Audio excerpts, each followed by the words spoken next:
Thank you for that question. And you're right. There is that distrust, and I think those questions and that skepticism is natural. I think that's very natural, particularly given our history, given our country's history. I think that's very natural.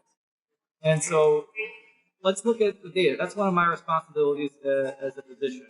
So I can talk about my personal experience. And so I choose to receive the vaccine to help protect myself, to protect my family, to protect my neighbors, and ultimately to protect my patients as well. I work in the hospital, I work in the clinic. I've had the privilege to take care of patients who have COVID-19 disease. And it indeed can be a serious medical condition that can result in hospitalization. And in some cases, as you pointed out, particularly in those who are older or have underlying medical conditions, can sometimes also result in death. So the vaccine is a powerful tool to reduce that risk of serious disease and death. To your point about skepticism and about distrust, I come back to the trials, because that often comes up. Well, this was pretty fast, and how has that developed? So there's two parts to that question. First part, how could we get this vaccine so fast? It really was quite something.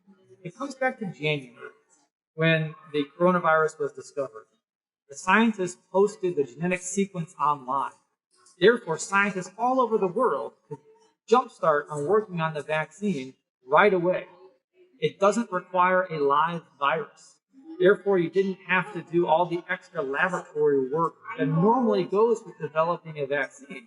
So the scientists could hit the ground running and start to do those scientific trials in people. It's important to also note that the safety and the evaluations of effectiveness were not compromised with that increased timeline to get the vaccination out. So the Pfizer vaccine, which you received today, for example, included tens of thousands of people in the trial. About 15,000 people who got that vaccine, 15,000 people who didn't. It also, and 9% of that population were Black or African American.